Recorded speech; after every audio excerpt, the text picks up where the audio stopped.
welcome back to the Museum of Native American History. This next presentation is very special and it's very dear to our hearts because Johnny Diacon has been one of our museum family members for quite a long time. I've tricked you into being here. It's pretty, you fall for it every time. Anyway, this next presentation is called Indigenous Imagery, Large and in Charge. What does that mean? Well, Johnny painted the mural for us on the side of the building, and what makes that part of our whole 3-day weekend on indigenuity is from the flat water style, flat painting style. He has taken all the chemistry on how to make that gorgeous painting stay and be an educational asset for our community, as well as make us part of the National Trail of Tears Association. Stop. I'm going to turn this over to him in just 1 second. He's going to show you all the different phases of it. But when this is over with, what's exciting about this year is last year we were all virtual. This year we're a hybrid. The museum's open this year, and there'll be some presentations live, but there's a lot going on from Red Planet Books. But also, we will have a print signing by the fabulous Johnny Diacon also. And I would just like to say, you can have your own Johnny Diacon in your house, as well as the indigenuity of the rock posters. All right. After this, we'll see you at the museum. Are you ready? I'm ready. Okay, take it away. I shall leave you now. Goodbye. Good afternoon. As Charlotte was saying, I was the one that did the Trail of Tears mural. It's on the outside of the building. And what I'm going to do today is show you kind of a little breakdown of what I did to make that mural happen. There was a little different elements than just painting like you would do. I would normally do a painting in my studio that would go inside your house where it wouldn't be outside in the elements. I had to kind of go do some research of what I needed to do that's going to make sure that painting, which is on the outside of a building, would stay there for a while. That, you know, it's going to take that sun, it's going to take those temperature changes and humidity, and you know how dirty the outside of your house can get. Well, that's what this painting is going to challenge. It's going to have in its life. So what I needed to do was figure out a way that I can do a piece of work that's going to be there for a while, you know, and it won't be there just for a few years. I mean, hopefully we'll be there for many years, many years. And so what I'm going to do is I'm going to go through a little step by step with these panels that I've got here. Since I don't have a complete big mural or the time to actually go into actually all the little steps, what I'm going to do is break it down real quick and describe what goes in there, because people ask, you know, how do you do that? What went into the planning on that? Well, you know, first of all, there was a lot of thinking about what image did I want to portray, you know, the design of it. And originally they talked about putting it right onto the building. And I thought, well, I came and looked at the building and it's got a nice stucco-like texture and it'd be perfect for paint. But I thought, you know, if on this wall, if they ever decided to expand or anything happened and that wall, something happened to that wall, you would lose that painting. So I thought maybe we could do it on a panel. And so what we came up with was aluminum panels, is what they were. And this is just a little section that I brought of it was a part of a 4-foot by 8-foot panel, which is what that mural is made up of, 4-foot by 8-foot panels, which makes the mural a 4-foot by 24-foot when they're combined. But this is a piece of one that's been cut into a little section. So this is what I was working on. It was something that looked like this. Now, on the ones I had, they had a little protective sheet on it that you would peel off. And of course, it peeled off easier. Here we go. It peels off. And when I peeled it off, on the sheets I had, was aluminum, shiny. It was metallic, almost like a mirror, a hazy, dirty mirror. It wasn't reflective enough like a mirror, but it was silver, and it was smooth. So what I needed to do, now this one has a protective coating on it that doesn't come off. But what I had to do was take a wire brush and score all that aluminum. So I was just in there just scoring it to get rid of that smoothness. Then sandpaper, then scoring it some more. And the reason I did that was I needed to get a tooth onto that smooth mirror, because what I applied was a gesso. Now this gesso is what you find on canvases. They apply, it's a substrate that goes onto a canvas that helps paint adhere. It forms that tooth that you need. And what I needed was a tooth on that panel, so I used this gesso that's formulated for outdoor use. It keeps moisture from seeping in from the backside, keeps buildup of mold and other bacteria and stuff that will get behind the paint and, you know, start to work its way forward along with the stuff that's hitting it from the front. So what I had to do is I had to score those panels, and when I did, I ended up, it doesn't look any different because since this one wasn't silver, but this is the same panel, and it's got that gesso on it. Now that's set me up like a giant canvas. Now I've got something I could paint on that's protected from the elements. And that was the first step, and I had to do these 3 sheets that way, so there was a lot of brush work. I just used a big house painting brush is what I used, because I could get a big swath that way. Plus it gave me a little bit of texture in there. And I went one way and the back the other, and what it did was like a canvas. It gave it a rough in there, because I needed that for that paint to sink into there like roots, like grass. It needed a deep root to hold it in place. And that was part of what helps that painting, hold up to the elements and not just chip away or flake off after a while. It needed a deep root in there.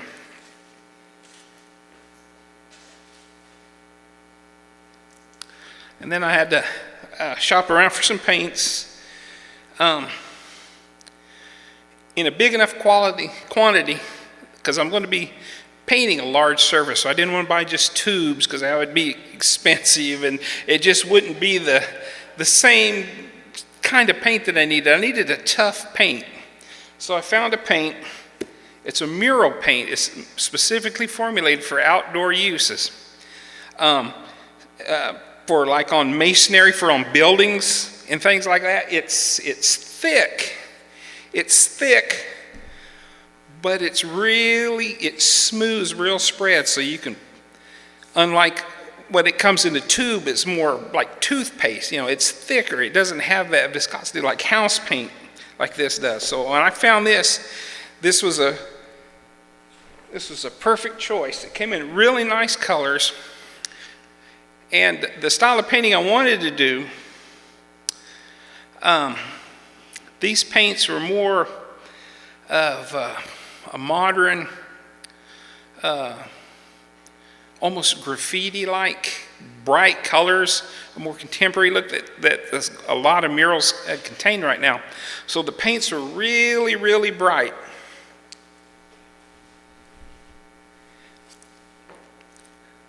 And so I thought, well, I can use these, but I'm going to need to tone them and tint them down with each other and with white and black to get certain colors that I need, so that it's just not real bright, but still bright enough like I want it. The best part about these paints, because they're formulated for outdoor use and they are bright, they won't fade with the sunlight. That's a lot of problems with the sun hitting them will fade your paint stuff, but these are formulated where they can, UV protection, where they can take that direct sunlight and not fade. Water again on them and it won't fade them. So what I did, after I got my panels coated out, came up with the design that I wanted to do, took some time with penciling, drawing it on there first. Just sketch it on there real quick.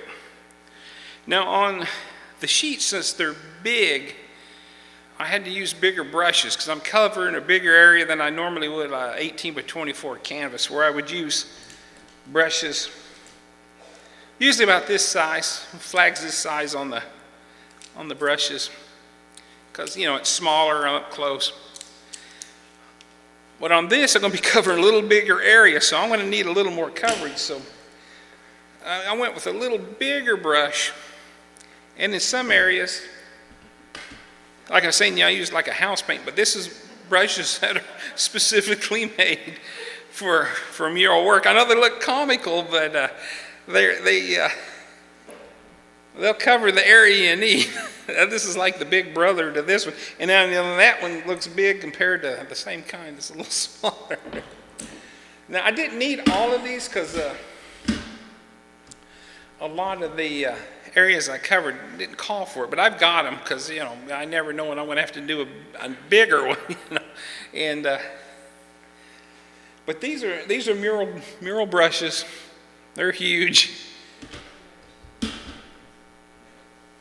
So what I'm going to do is I'm going to show you a little bit about how I got these paints to work, what I did to do certain things. And this is just an example here, beginning example of when I started the sky. And so what I did, when I went to the sky, I thought, what colors do I need? I didn't want to use the blue, because like I said, these colors are bright. Now, this is my blue that I had the choice to use. Now, I could put some white to this with just a drop of blue to try to get that sky look, but it's just not going to be the right kind of blue. So what I did, instead of using blue and white,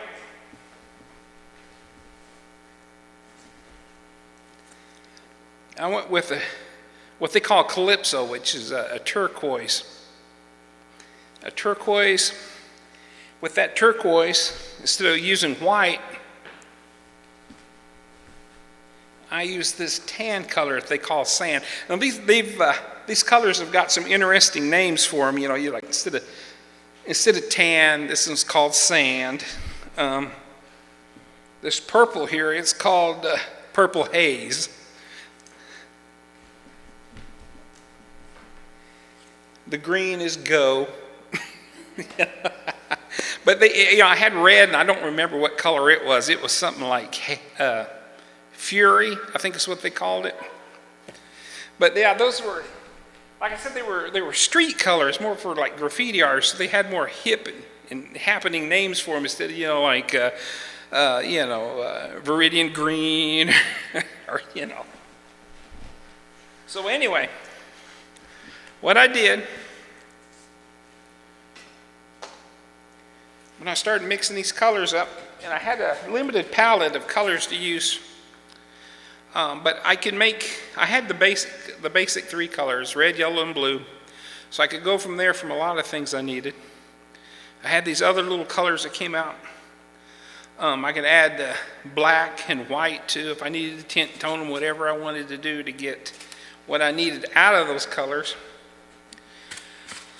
So this is what I used as my palette. And what I would do,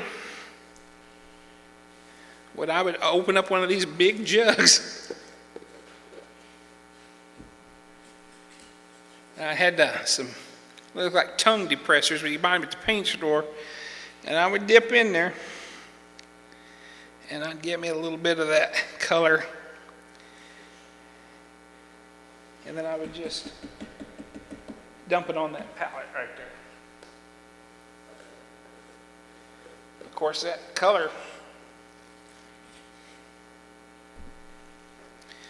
it's the same as what's on the outside of that clear. So, and we know the sky's not really that color.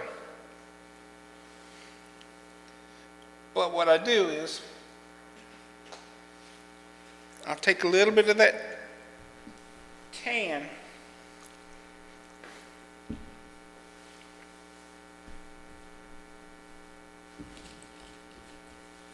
And these colors mix real well, and they're thick. But I can get,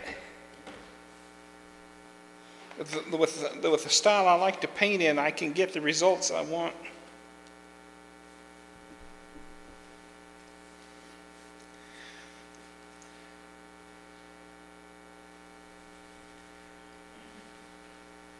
So what I would do to work on that sky, I take a little bit of that tan, a little bit of that calypso, that turquoise,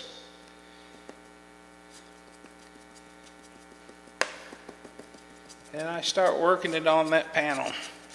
Now I'm using bigger brushes, so but I'm doing it on a little thing. Just imagine this is like, twice this size. Longer out that way. But this is how one of the ways I paint. When I'm using like acrylics or oils, it's kind of like a impressionistic style. Usually I'm on an easel and not holding it up like this too. So, but what I do, I put a little of this in here, get kind of a different color in that sky. That sky has different colors, when it's clouds in there.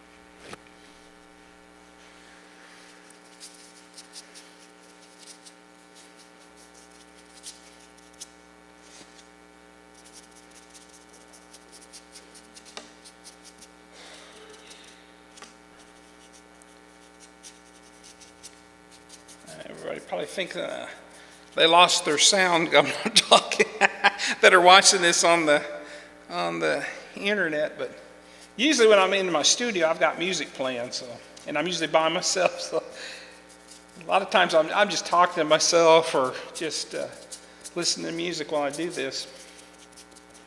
But I don't know if you can see this yet. But can you start to see how that's starting to look like a sky now? And that's with colors you wouldn't normally think, a tan and a turquoise being in the sky, because most people think, well, that sky is blue. But when you look at things, the light affects how we see things. It reflects a lot of colors around in the air. So sometimes there's colors you don't really know being in there that's in there, that after a while and we learned this in art school, observation, you'll see how colors reflect light, how light will change colors. So you can use these certain colors, and you can bring these things out like that. So, see, that looks like starting to look like a cloudy sky compared to that one where I just had the turquoise on there, that first original thing. Of course, and this can be brought out even more when I add. I can add white. Of course, I'll do that to the top of the clouds, where the clouds are whiter, and into the shadows, into the clouds. I can add some yellow. That'll give it some more depth in there. I didn't bring all my colors, so what I'm going to, I could show you some of the different techniques I could get out of that clouds. But that's basically the setup. I got some white here. I'll put a little bit of that. I got some white here. I'll put a little bit of that in there.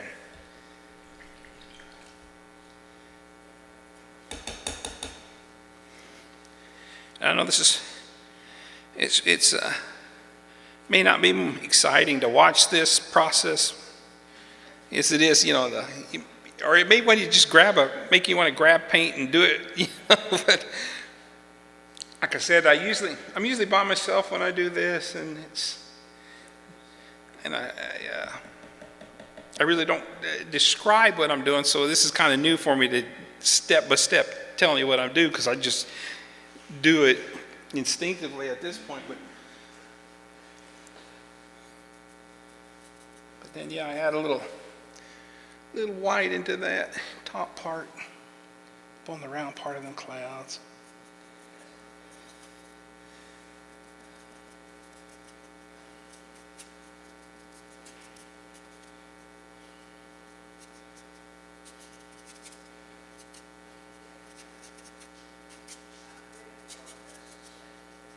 But this is what I was doing on that Trail of Tears painting. And of course there it was a lot of white. I used a lot of white on that because it was a snow scene. But this is how I made the clouds. I started on one end of the mural with a sky kind of like this, kind of clear. There was clouds in it. And as I progressed through the mural into the third panel, about the middle of that third panel, I started changing that from a cloudy sky to a more of an overcast sky. And then by the time the third panel started, that sky was completely overcast.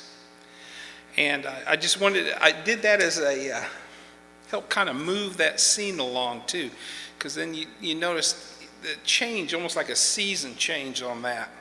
Plus it gives you that feeling of a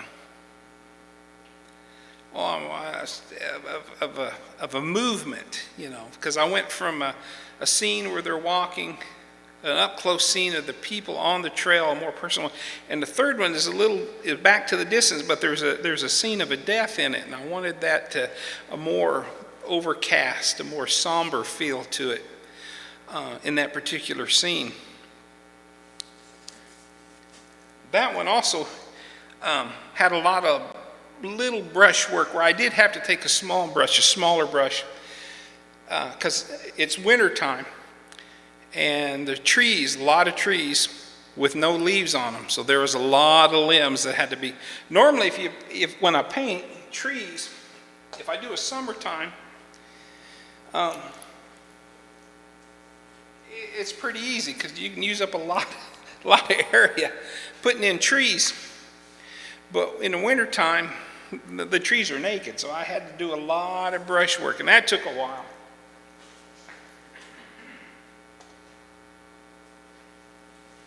Now when I come to the face, and this is just an old trick that I learned years ago that I've been doing with darker skin color, like native people's faces. Your creases are going to be darker.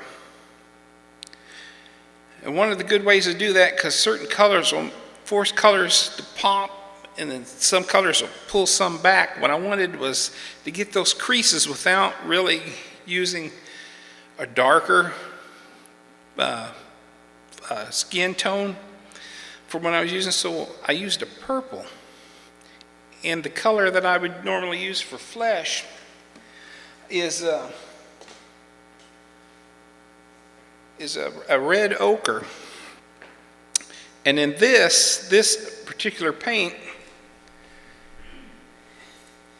they call it dirt because it's brown.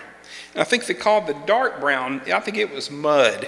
But they gave it these basic simple little names. But I used this dirt color, which I thought was kind of cool because these, being natives were the children of the earth, and so that dirt kind of, that skin color, that's our color. So I thought, well, that's kind of a cool name.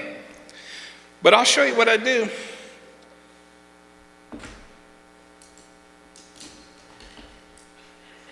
And like I said, this is just real abbreviated. I'm not showing the complete steps, and I'm just rushing in there real quick because when I'm working on a piece, I may take a couple of hours just working on a face because there's a lot of little details, a lot of little work I'll put in here.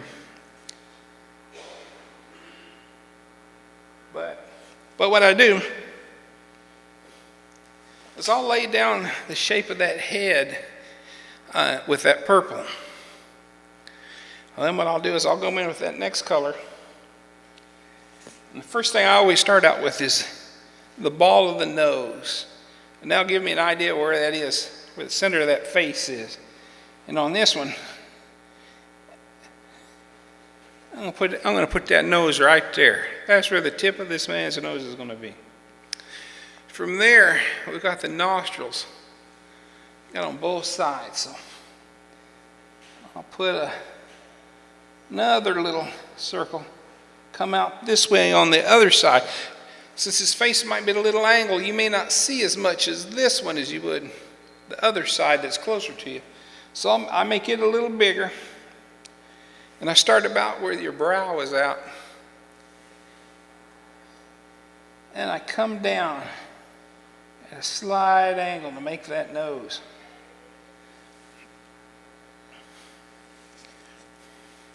So that gives me the setup of the center of that face.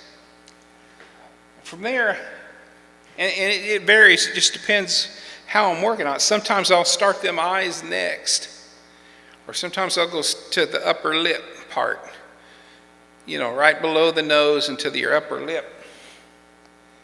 I'm going to start with the upper lip on this one. I'm going to leave a little bit of purple underneath that nose. There's that shadow right under that nose right there. So I'm going to leave a bit of that purple. I'm going to leave a little purple in that little indentation right here between these sides. Come down here. I'm going to do this on this side. It's almost like I'm painting his mustache, like I'm giving him a mustache, but that's that part right above his lip, his upper lip.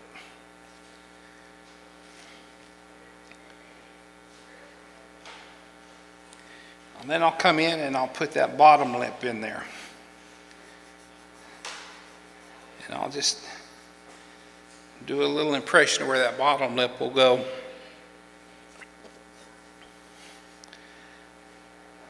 Then,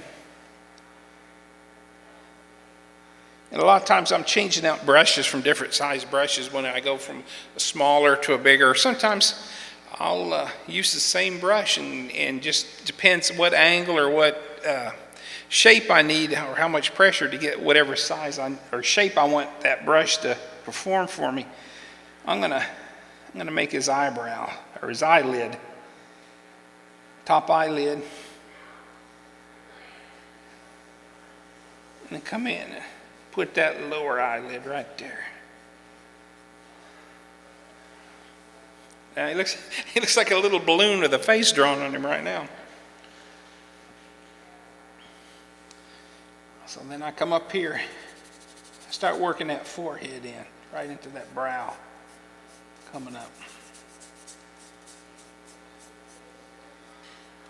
And as I come out to the edges, it's going to be kind of shadow, so I kind of let that paint get a little thinner as I go out from the center. Let it thin out a little, so a little bit of that darker color will shine through for me. Now, here in the center, and especially after it dries a little, and this is acrylic paint, so it dries pretty fast, I'll come back over with it and add a little bit more, so it's a little brighter, that color right there.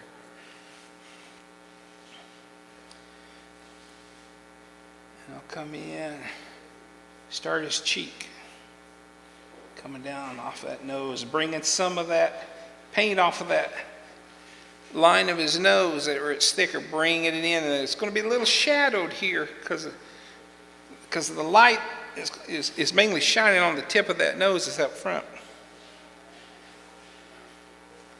Same thing with that cheek up here. It's going to be lighter. It's going to be a little more light on it.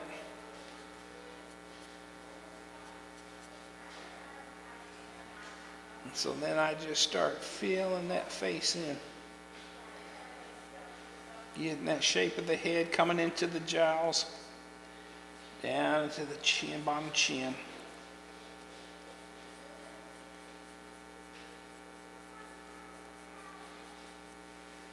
It's starting to give me, can you see the face? I don't know how well this translates out of distance, but up close.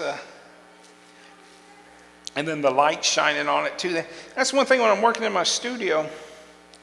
I've got my easel set up, and I got the light sources above me, and I move around a lot. I didn't realize how much I moved around until my studio started getting crowded with other stuff, and I realized I was tripping over stuff because I was moving around a lot, just backing away to look at it and looking at certain angles and stuff. And I'm really more animated when I'm working in my studio, so it's just kind of like up close. And let's see. So what I do, I add more to that face. And you know, as I'm doing this face, I'll see little areas I need to fill in. And I'll do that when I'm working on it. And places that, you know, have dried that I need more of that color, outside color on.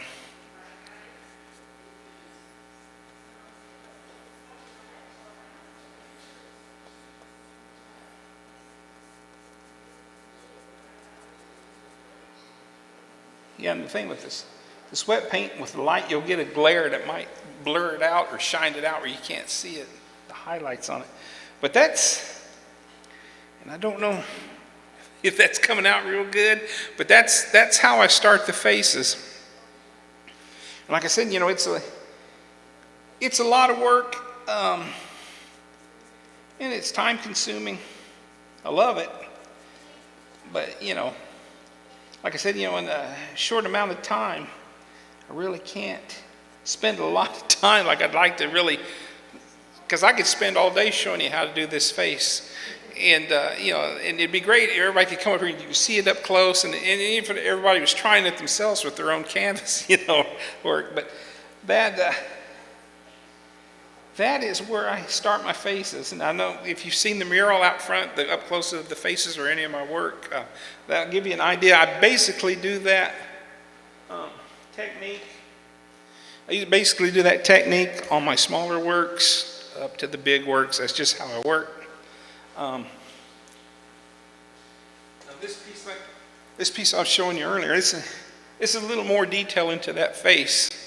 I've used some of that tan color, that sand, added it with a little bit of the dirt color to get some of the more highlights where the lights are hitting them cheeks and on the nose and the ball of the nose, the chin, the very top of that lip.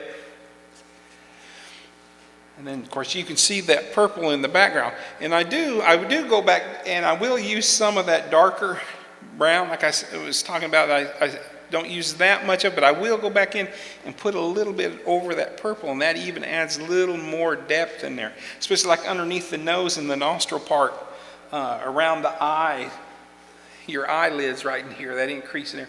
That just gives it a little extra depth in there, and it helps bring the features on that face. And you can kind of see on this one too, the sky, a little more completed sky. I think I added a little more cloud work on this one because I was trying to demonstrate the cloud more on that.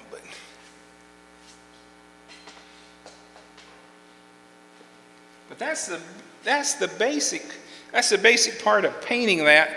I just did that process over and over on each of the figures. I did a little changing, because on the blankets, on each of the individuals on that Trail of Tears, each blanket was different because I wanted them to represent a different person. So when you looked at it, it was a person, and each person had a story, because they were on that trail.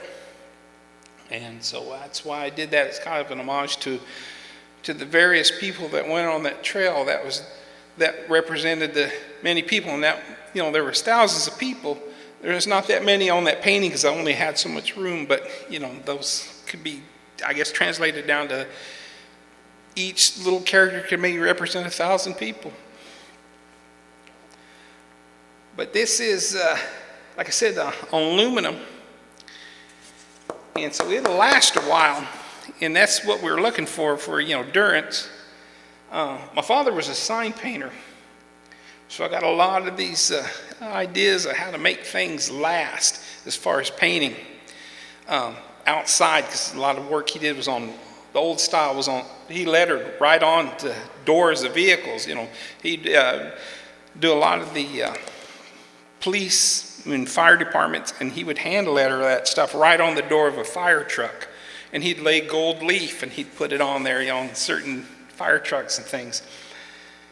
And his thing was, you wanted to do a sign that's going to last, because it's out in the elements. And you want to make sure that the people that paid you for this sign, that paid good money for the sign, are going to have it for a while, not have to go back out and touch up and everything. So that was one of the plans on the mural, was to make sure that if I ever did have to, it'd be something tiny that I maybe have to touch up. Because you never know, since it's outside, what's going to happen to it.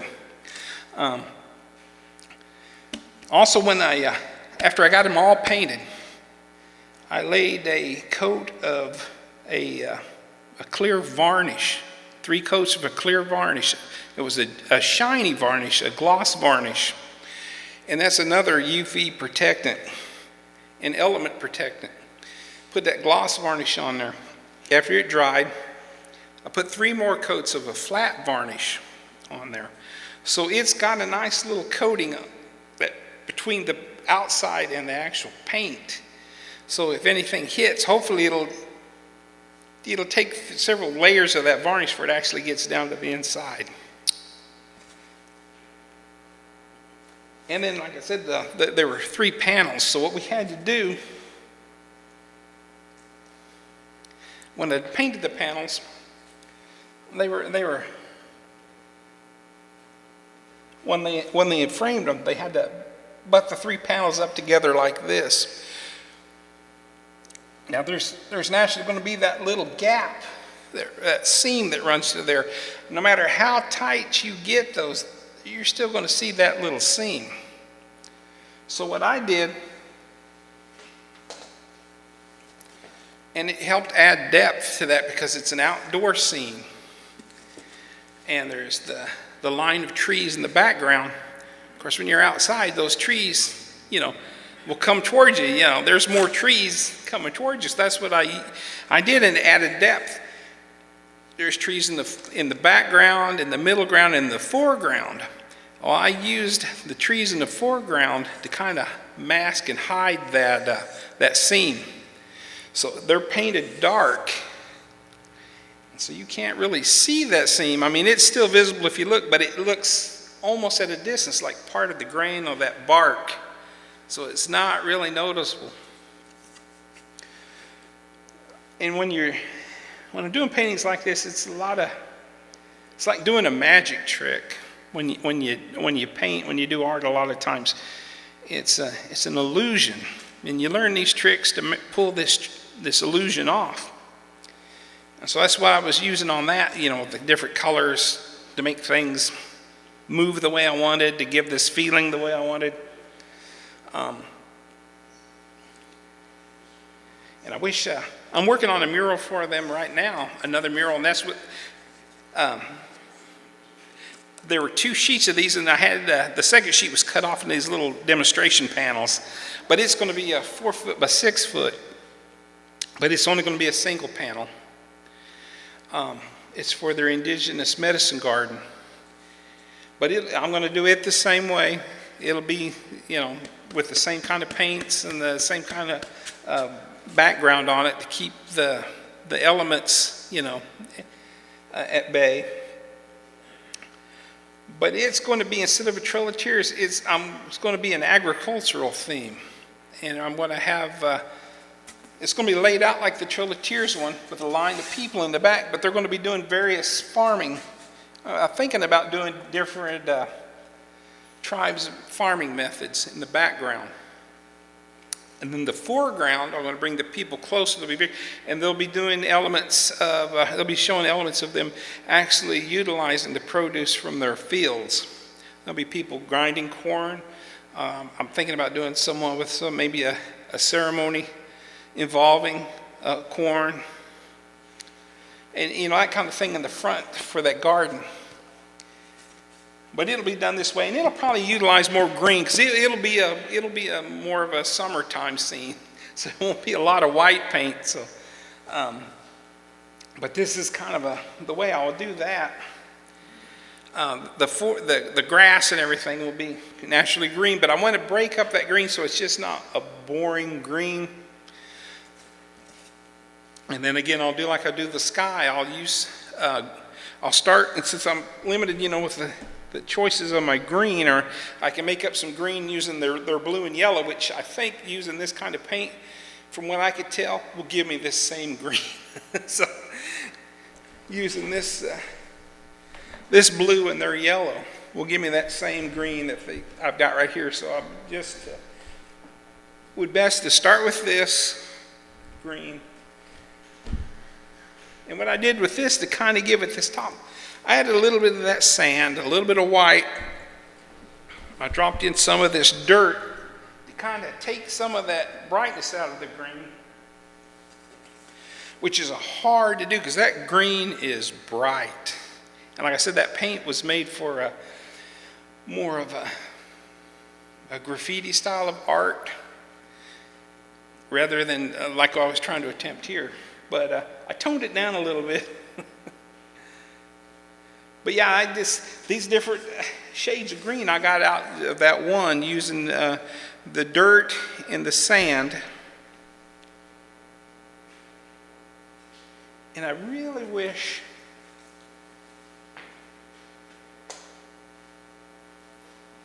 this was a quicker process so I could actually set up the big thing here and just go through it and just slap it on there so you can really see, because I know this is probably boring to talk about it, as compared to actually seeing it get done in a bigger scale. It is pretty exciting when you're working this size because it's just so invigorating when you love doing art and you can go big with it. It's like if you enjoy something, if your favorite song comes on, you turn it up a little louder, and that's the way this is with art. When I'm doing these paintings like this, I love painting, but when I can paint bigger, it's really great. And also, as far as when we were talking about imagery and Native people representing themselves and getting their images out there, there's a lot of mural projects going up lately that involves Native artists, and that's a great opportunity for us to represent and get our images out there, and in very large formats. And a lot of people in urban areas are commissioning Native artists to come and on the side of old buildings to do a mural on that building. You've got one here in downtown that Yatika Fields did. That's a nice big mural right there. He's a great mural artist, and he does work all around. And that's another us representing and getting out there and doing this. A lot of places they're doing these old billboards. They're commissioning artists, Native artists, to come and put messages, do their art on a billboard. And that's another thing that's getting your art out there. They're in Tulsa, they're doing one with Native artists. They're starting to come through and do bus stops, the bus stops there, doing art there. There's more mural work there. Yeah, it's just, it's really big. That's, of course, it's big, it's a mural. But it's really starting to take off now. Public art, these murals. I know a lot of people don't want a big painting in there. They may want a painting in their house, but they may not want a mural. But there's certain people they want you to come in. They want you to paint a mural on their wall in their home. Let's see. There's that. And I got this opportunity here with the museum, and a friend of mine did the other mural on the other side of the building. If you've seen those, the three Indians that are on the front of that building. There's another example of a mural artist from Oklahoma that's got a lot of work out there. Nicole Hatfield. She did those murals. I'm trying to think of some other murals. Native murals in the area. I can't think of it in this area other than the one downtown and then the two on this building. But yeah, I mean, I was talking about my dad earlier doing sign painting. There's some works around here that you guys may be familiar with. In Springdale, the old on Johnson Street, the old Tyson Mill that's down there on Johnson Street, big old tall bill. I don't know if you ever noticed it, but there's a sign up there. It's an old sign he did about 50 years ago. It's got the old Tyson logo with the chicken, I think he's got a walking stick, and yeah, it's a fancy chicken, but he did that years ago. And it's had to have been about 50 years ago, because, yeah, I was probably around 10 years old when he did that. But it's still there, and it's still visible. And I know it's not native artwork, but it's that mindset that when you do something like that, it's going to be up there, and it's got to last. It's got to last, because you don't want to crawl back up and touch up something, or you don't want to have to bring that piece back down and redo it and then take it back up, because that's a lot of work. So, you know, he knew what he needed to do to get that done, to make it last. And he knew up there it's going to be the sun, the wind, the rain, and it needs to stay vibrant and visible from the ground down for years to come. It's the same way with this mural. When I did it, I wanted it to last, and hopefully, like with my art, I'm kind of like a records keeper. When I do this work, I do it to represent my people. It's more about my people than me. And I want people to see it, to understand who my people are and where they come from. So I got to make that last. It's going to be around a lot longer than I am. And so that's with this mural, that's what I wanted. I took what my dad knew about painting signs and making them last, applied it to this mural. And I wanted it to be, you know, a reminder of what my people went through. I wanted it to be here for a long time. So yeah, I put a lot of work into it. And like I said, I know this is kind of boring, just the technical part of it, just jabbering about what I did. But that gives you kind of an idea of the thought that went behind it, the background that I came from, knowing what I needed to do to make an outdoor piece of art last. And then give you kind of a little idea, because people are curious about the artist that made that, how they do it. And a lot of people see art, but they don't get to see it made. And originally wanted to do like a critter cam on me while I was doing it, so it'd be like in a time lapse, but I couldn't get the camera to work. But then again, it took me several months to get that mural done, so that'd have been a lot of, you know, it's still been a long, kind of like sitting there listening to me drone on. It's been a long time going on. But this way I could kind of break this down and give you a real quick run through about what it is I did to get it done.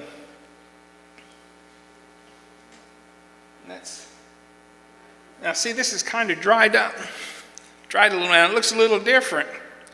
It's a little darker now, and see, that's what these paints do. When they dry, they'll get darker.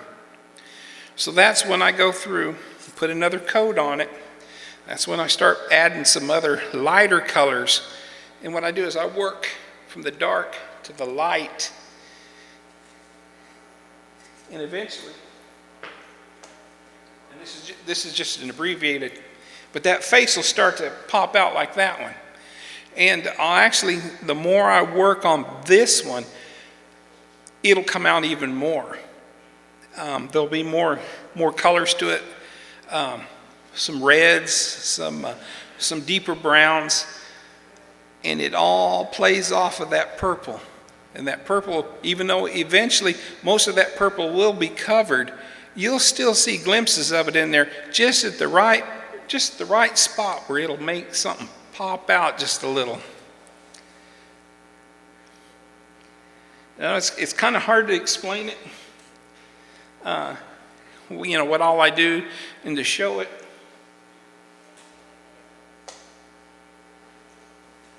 Because like I said, you know, it takes a while to do this. This face, that took me a couple hours to get that far on the face, and I'm just starting it. So this work actually started from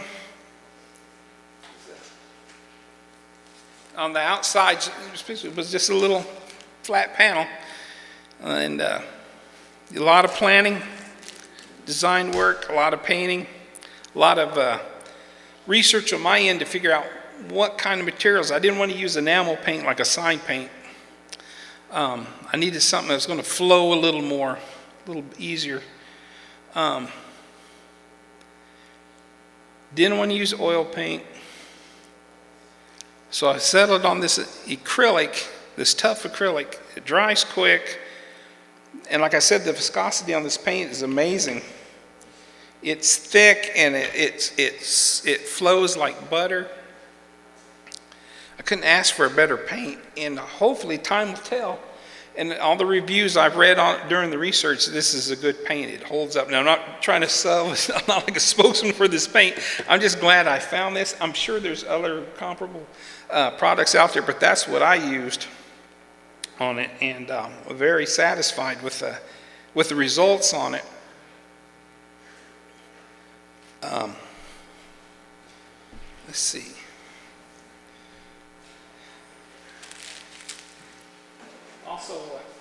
Also, I can't move around much because I got to stay to this microphone, or I'd be a little more animated back here with this stuff.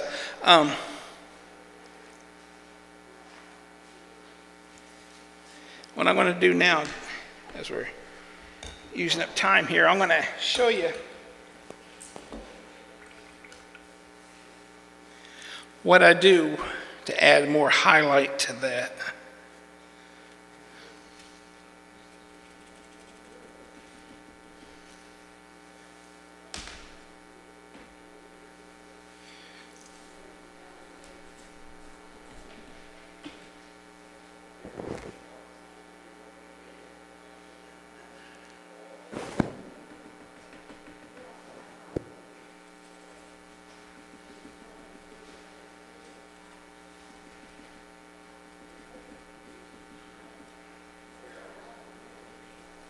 I don't know, it's not as exciting or as quick as Bob Ross, but he had all these little tricks.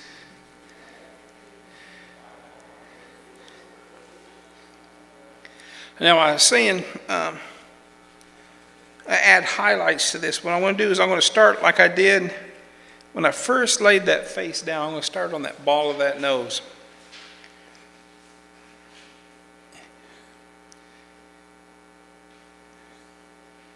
And I'm going to lay some light down there like that on it. I'm going to come back up like I did on the nose of itself, right on the edge. Add a little light there. And then on the nostrils, on the little hood over the nostrils, I'm going to do that. Right in the center of the eyelid, and the lower lid, a little bit of highlight where that light hits that base part. And then we start working that cheekbone, side of that head where the light's hitting it from the side. Bringing it in, working it up.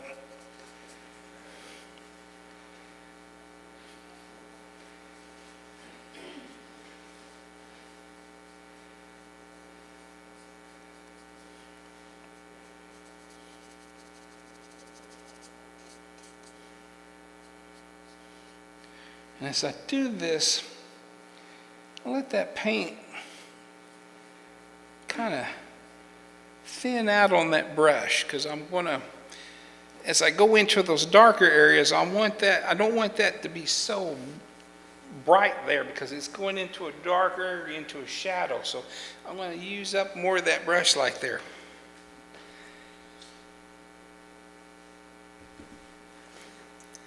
And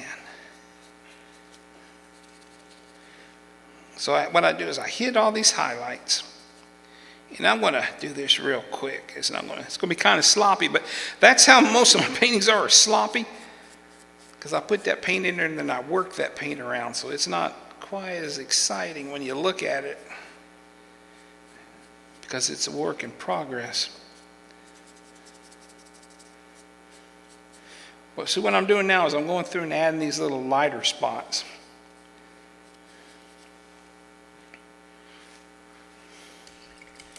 And it also gives me a marker of where my highlights are at. So I can go back in and add the little darker colors as I need.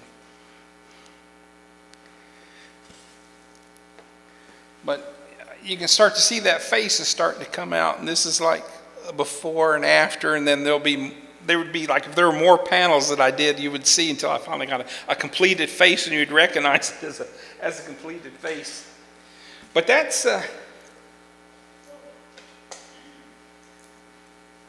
the long, drawn-out process. Like I said, it's boring to hear it be talked about and watched a little bit. It's more exciting when you're doing it. I guess it's like when you're watching somebody else play a video game and you're just sitting there watching them and they're having fun, but it looks like fun.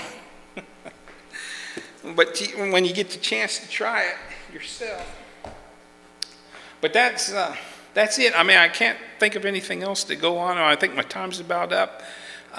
But that is a real quick process, or a story about how I did that mural, some of the steps behind it, and some of the things I needed to do to make some of them things happen.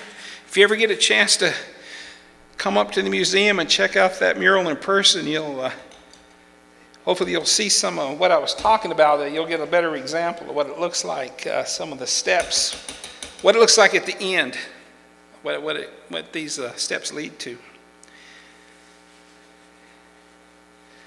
And then there's always the process of cleaning up. That's the worst part. Also, since I'm here in this situation here, I'm a little more careful than I am in my own studio where paint might just go everywhere. I don't want to mess up the floors here like I do at the house. So I won't be doing the old Bob Ross thing where you slap the brush on the easel, because I do that sometimes to clear off the excess water because like I said, I use the same brush a lot of times, and I need to get some of that excess water out of there, and sometimes the old paper towel or towel just won't get that enough moisture off, but I don't want to do that here.